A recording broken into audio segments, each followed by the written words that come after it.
Рад всех приветствовать на канале Вездеходы Тайфун. И сегодня у нас очередной новый вездеход. На колеса не смотрите, это обкаточные. Вездеход сам новый для Екатеринбурга. 2.4 Кубота.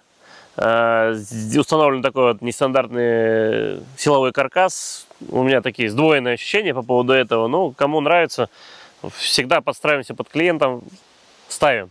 Данная тема ролика — это как проезжать болотистые участки, болото, ковровое болото. Потому что все смотрят наши динамичные ролики, мы показываем, в отличие от конкурентов, как реально валит наша машина во всей красе, там все эти вертушки, крутилово, в торфе, там газ в пол. И люди, насмотревшись на это, приезжая на болото, соответственно, совершают очень грубые ошибки и застревают. Вот пару-тройку вот последних таких историй было. И сейчас мы подскажем, что сделать для того, чтобы вообще не застревать на премиальном вездеходе Тайфун. Поэтому сразу предупреждаю, кто хочет увидеть динамику, драйв, еще что-то, это не про это видео. Лучше посмотреть другие наши видео, которые расположены на нашем канале Вездеходы Тайфун. Здесь будет сейчас немножко нудятины.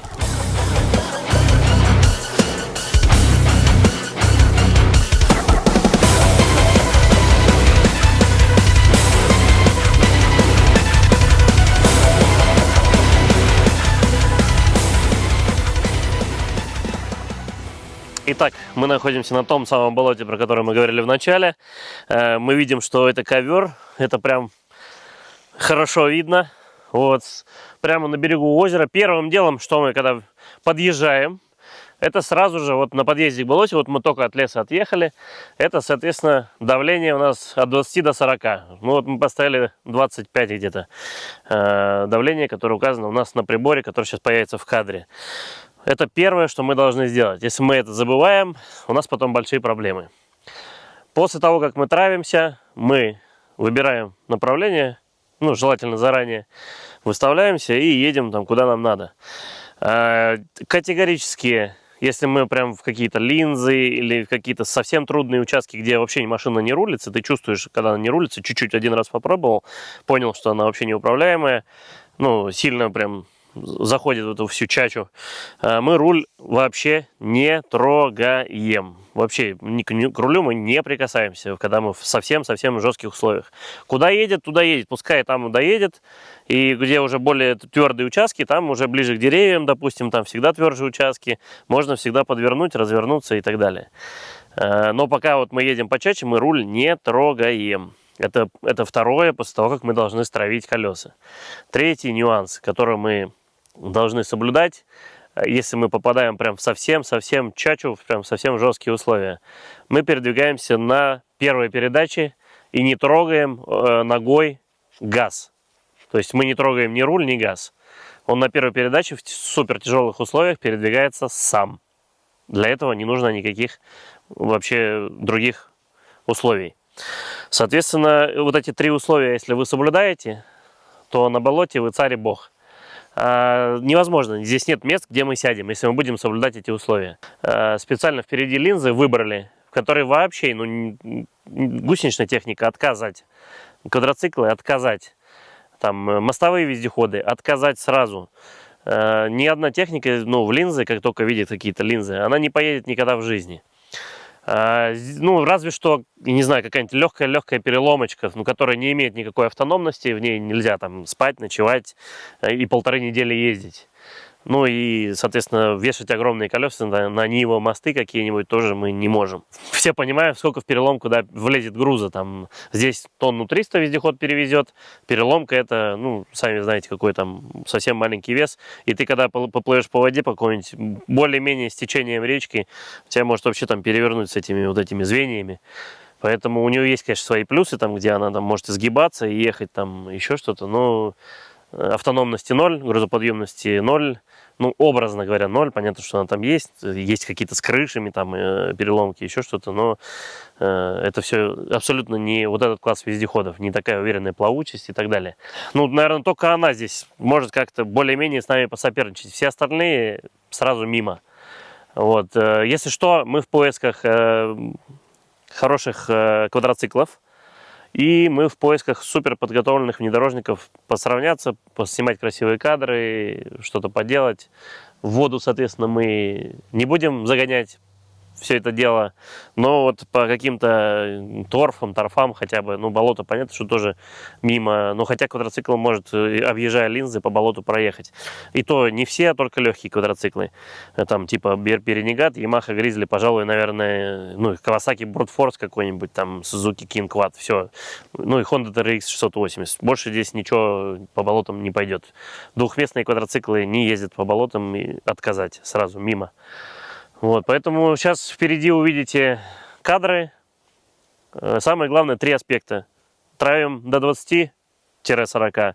Второе, это, соответственно, не трогаем руль. И третье, не трогаем педаль газа на первой передаче, он едет сам. Все. Это 3 волшебных правила, которые надо соблюдать. Единственный момент. Здесь вот вода у нас присутствует. Мы сейчас травились до 25 примерно. Ну вот если сейчас съезжать в воду, и у нас не будет дополнительного водоизмещения колес, будет только на лодке, мы будем не совсем уверенно себя чувствовать на воде. Нас будут покачивать влево-вправо. Такое неприятное ощущение, поэтому прежде чем нырнуть в воду, мы должны будем подкачать колеса. Немного, но подкачать. Это нужно тоже помнить, а то некоторые забываются, и вот с болота сразу сныривают на полном ходу в воду. Поехали!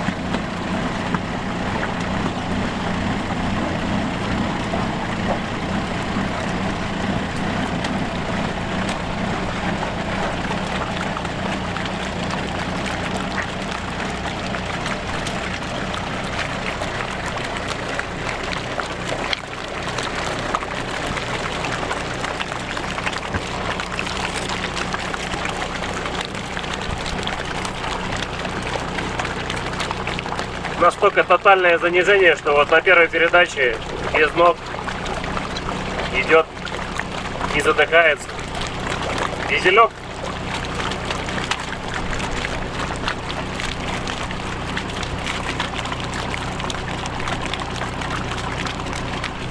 На чем сюда еще можно заехать?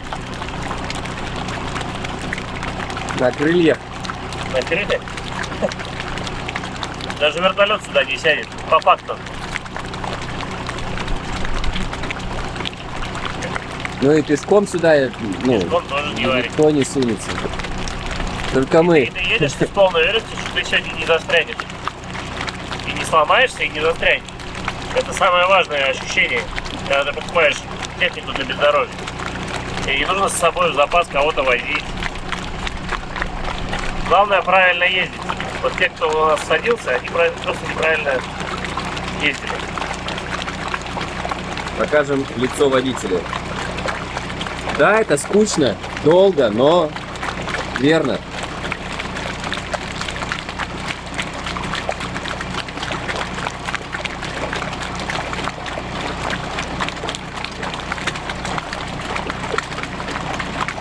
Так интересно на самом деле понаблюдать, как он это делает, как карабкается. Можно открыть дверь, посмотреть, что здесь происходит. Сидишь, изучаешь его поведение.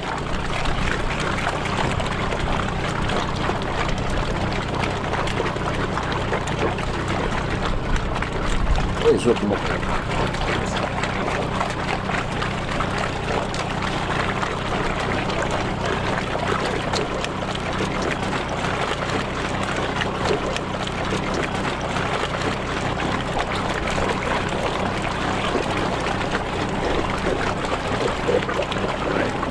Машина,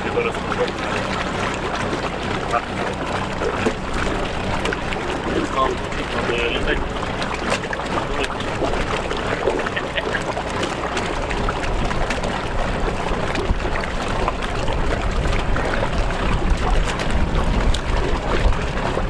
Сейчас выйдет.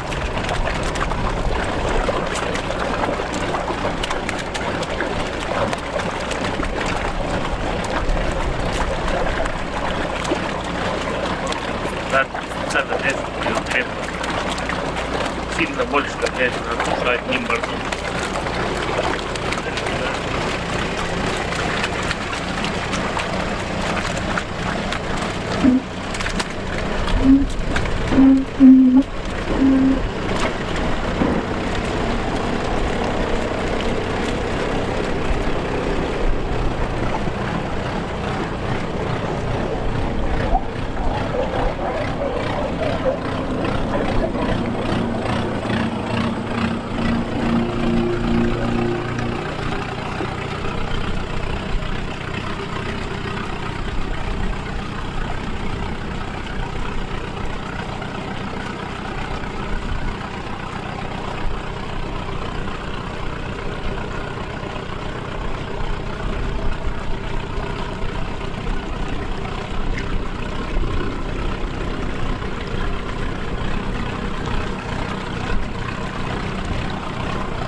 Так,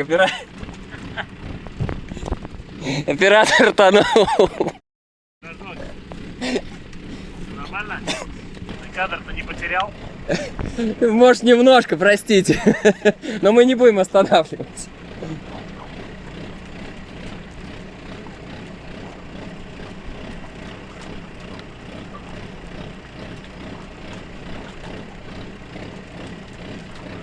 Так?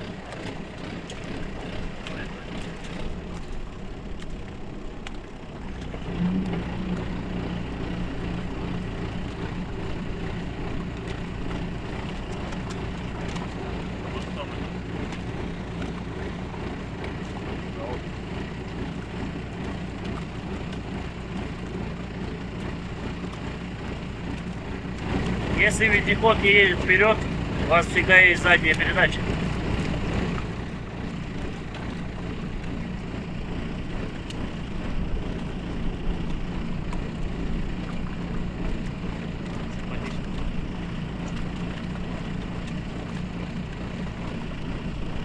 По бамперу сойдет двигатель второй.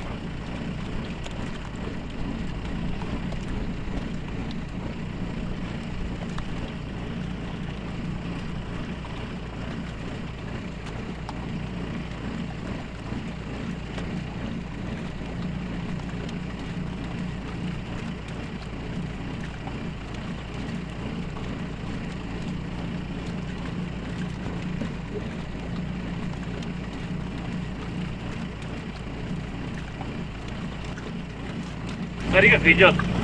Тебе оттуда кажется, что он стоит, а он идет.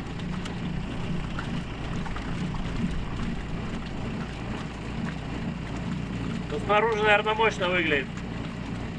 Не, снаружи кажется, что вы не двигаетесь.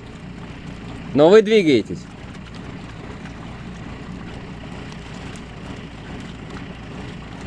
Видишь, нам маленькая, я же добавил, все.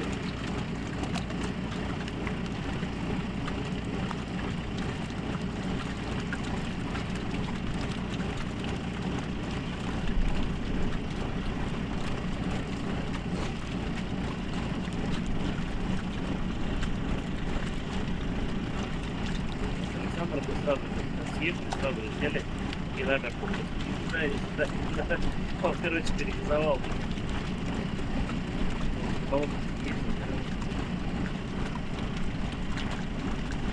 Сейчас уже интерференции тратится.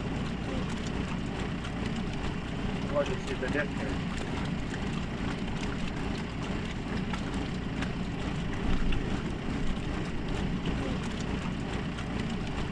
Ладно, все это легкое.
Как тебе способность техники? Ну, мне кажется, невероятно, ну, невозможно ее засадить, я не знаю. Что нужно делать, чтобы ее засандалить? Просто нужно, наверное, неправильно ездить, вот и все.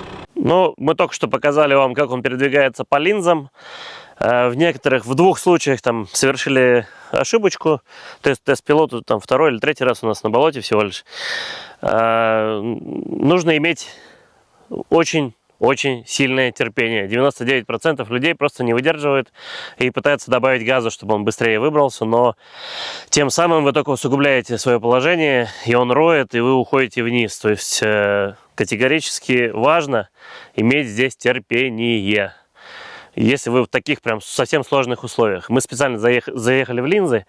Если не ездить по линзам, мы сейчас покажем, как он метелит просто по обычному болоту. Но это спокойно, там третья передача, газ в пол, везде можно поворачивать. Вот эта местность везде, вот, которую сейчас видите вокруг, мы сейчас везде тут поездим и покажем, как он передвигается. Проблем здесь не будет абсолютно никаких. Но в линзы пришлось засунуться, чтобы показать вам, как работает вездеход. Даже если вот совершил ошибку, у нас тест-пилот совершил, всегда есть задний ход. Задом точно выберетесь. Главное не перегазовать. Если перегазуете, ну, тогда уже придется вытаскивать удлинитель лебедки.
Ну вот мы и покатались. Я уже не удержался, просто мы увидели воду, и я говорю, ну, надо что-то исполнить, но не может же весь фильм просто как часовые там покатушки, там еле-еле по болотам, я уж просто не выдержал, и мне обязательно нужно было загнать в дикие крены, чтобы в кадре это выглядело эффектно, в водичку, поныряли туда-сюда. На воде это просто его стихия, самый уверенный, чувствующий себя вездеход на воде. По воде 7 км в час движения. Ну и любой боковой крен на воде не страшен, потому что 2 тонны баллоны, ну в каждом баллоне тонна воздуха. И ну вот хоть ты как, хоть так-сяк, мы уже там из зеркала уходило под воду на других вездеходах. Его невозможно просто утопить. Вот, поэтому боковых кренов не боимся. В воде исключительно. Вот, не в горной местности, сразу предупреждаю. Вот, ну, вообще покатались, я прям впечатлен, мне все очень понравилось. Надеюсь, так же, как и вам, и надеюсь, это видео будет полезным. Всего 3 простейших фактора. Вот сегодня чуть-чуть поторопился у нас тест-пилот. Ну, не выдержал уже слишком долго, вместо того, чтобы там чаю попить, водички, еще что-то. Но все равно не сдержался, нажал на газ. Но задом, в любом случае, мы выехали. эта ошибка простительная, она, тем более она была такая моментная. Если бы долго копать, рыть, то, конечно, уже все, до свидания.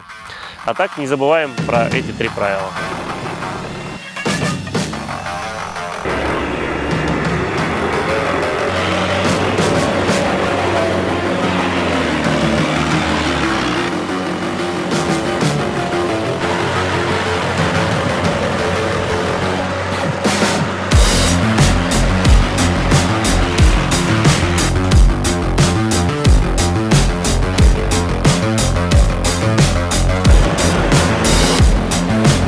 Выезд был вообще бомба, я думал, уже надо покидать салон. На последнем же надо. Капитан последний покидает корабль. Лучше первым.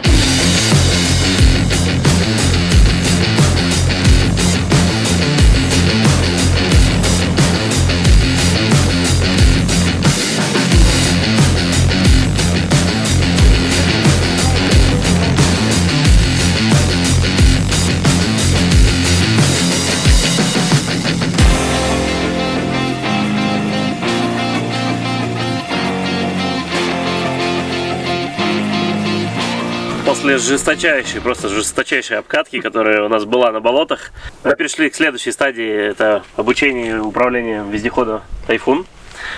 Какие-то эмоции от сегодняшнего дня будут? Эмоции очень сильные. Тайфун — это действительно тайфун. Мы сегодня были и в воде, и в торфе, и в препятствия в высоту были разные. Вообще. Это фантастический автомобиль. В принципе, машина показала себя хорошо, никаких нареканий у меня лично нету к машине. Проехали, да, по жутким местам.